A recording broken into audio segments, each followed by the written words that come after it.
Bonjour, voici une vidéo pour aborder le thème du numéro 2 du Bec Magazine, les sexualités. Reprendre un peu du pouvoir sur nos sexualités, moi c'était une victoire. J'aurais pu faire un micro-trottoir en me demandant pourquoi Sigmund Freud ne comprenait rien à l'orgasme féminin ou pourquoi il confondait clitoris et cliogris, mais comme la problématique sous-jacente au journal était comment le patriarcat influence-t-il nos sexualités, j'ai préféré aller voir des gens qui s'intéressaient vraiment à la question. Pendant qu'il y en a qui coupent des carottes, ils disent ouais moi ma prostate je l'ai découvert, nanana. Par chance, à côté de chez moi se tenait un stage Jouir sans entrave et j'ai pu interviewer les formateurs et des participants, dont Mélia, qui anime aussi des ateliers d'auto-observation de son sexe et de son col de l'utérus, qui feront l'objet d'une vidéo ultérieure. Celui-là c'est un peu le spéculum pédagogique pour observer vu qu'on n'est pas très souple. On met un petit miroir en face, il y a la petite lampe pour allumer le miroir. J'ai donc essayé de ne pas faire de grosses blagues reloues et d'écouter attentivement une formatrice ou nos assistants, Wim, Mélia, Margot et Grégoire, parce que c'est pas simple de parler de ces sujets devant une caméra. Merci à eux, c'est parti. 1, 2, got it. Yeah.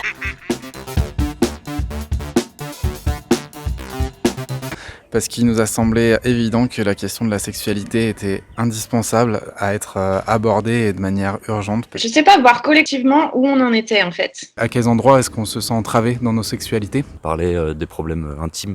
Pour souligner aussi que ça peut être une injonction de jouir, de se poser la question aussi de ces injonctions qu'on a dans nos sexualités, et notamment la jouissance. On parle jamais trop de sexualité en collectif.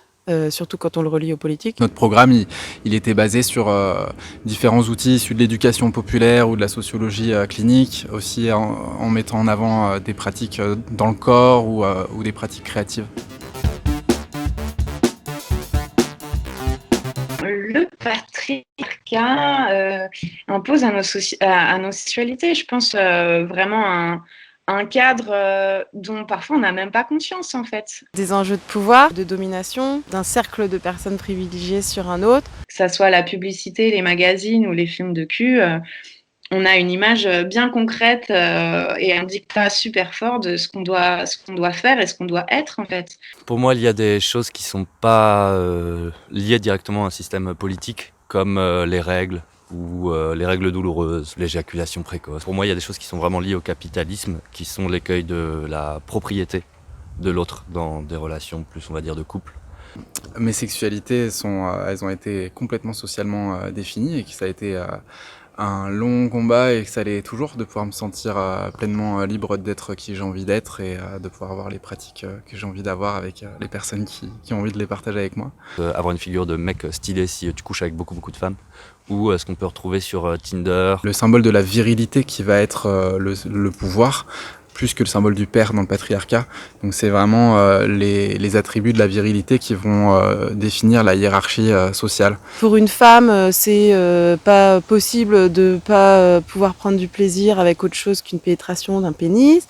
Enfin tout ça, pour moi, c'est le patriarcat qui l'impose à nos sexualités. Et le patriarcat, c'est en fait c'est très lié à la colonisation des corps. Marquage de territoire, au capitalisme, et sur nos rapports à nos corps aussi, parce que le corps parfait, parce que le corps lisse, le corps sans poils, le corps musclé. Finalement, on file vers une société qui est de plus en plus individualiste, qui va de plus en plus vite, qui est dans la consommation, et forcément, ça vient mettre à mal le couple, en fait.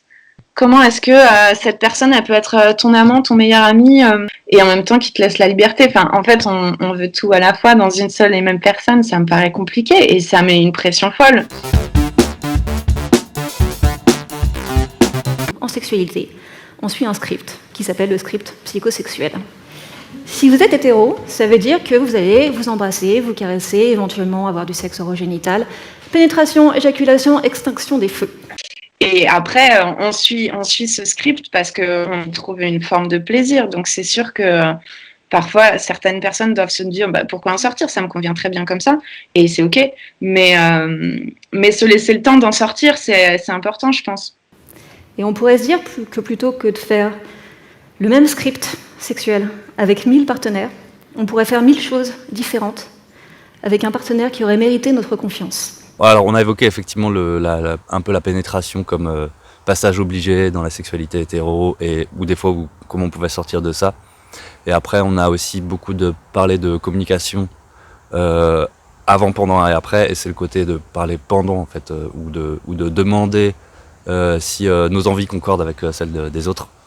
Il y a pas longtemps, dans un autre labo, j'ai fait de l'arpentage, donc comment on lit un livre à plusieurs pour se l'approprier au-delà du savoir froid et le mettre en lien avec nos savoirs vécus et nos expériences. Et on a fait un arpentage de La pensée straight de Monique Wittig, qui a gardé le mot straight parce que il n'y a pas vraiment de mot en français. Ce serait la pensée hétéronormée, hétéronormative, hétérosexuelle, on ne sait pas trop. Mais du coup, straight, c'est la ligne droite, quoi. Et comment on défait cette pensée straight qui est bien au-delà de nos sexualités, qui va jouer sur nos rapports à nos corps, nos rapports au monde, nos rapports à la famille, nos rapports à tout, en fait.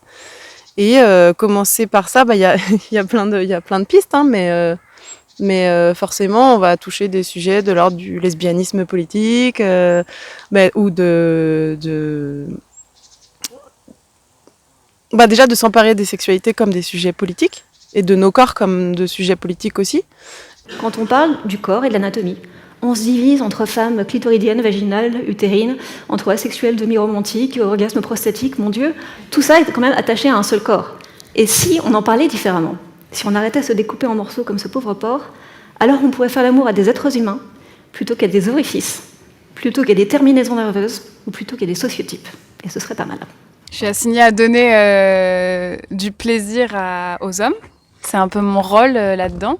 Et que se défaire de ça, déjà accepter, me rendre compte que je peux aussi, que on peut être au service de mon plaisir aussi, et que il y a tout un rapport à la honte dans la sexualité, dans les tabous aussi, dans tous les fantasmes qu'on peut avoir. Et j'ai l'impression que beaucoup des fantasmes qui sont diffusés sont des fantasmes d'hommes. Un tiers des femmes a eu mal pendant son dernier rapport vaginal, les 3/4 des femmes ont mal pendant un rapport anal. Ça nous met face à un espèce de paradoxe, qui est qu'on nous répète que la sexualité sert à donner du plaisir, à prodiguer du bien-être, voire du soin. Et pourtant, on se fait mal. Pourquoi ? Ce truc, pareil, ce truc de... Ça, c'est bien lié au patriarcat. Ce truc de parler de préliminaire, c'est quoi ce délire ? C'est quoi, à partir de où c'en est plus? Mais non, il n'y a pas ça en fait. Et je pense notamment en disant ça au slow sex ou des choses comme ça, où finalement, les préliminaires, ça s'appelle plus préliminaire, c'est l'acte en soi, quoi. Libérer nos imaginaires autour des sexualités, de pouvoir être en relation et que ce soit pas forcément dans un lit, que ce soit pas forcément avec 2 personnes, que ce soit pas forcément avec un entrée et un plat, quoi. Mais, à ma connaissance, on n'a pas encore trouvé les moyens de vraiment libérer complètement les corps, physiquement, émotionnellement. Par exemple, on fait l'amour dans une chambre à coucher, dans l'endroit où généralement on dort, c'est peut-être pas la meilleure idée, peut-être qu'on devrait avoir du mobilier sexuel.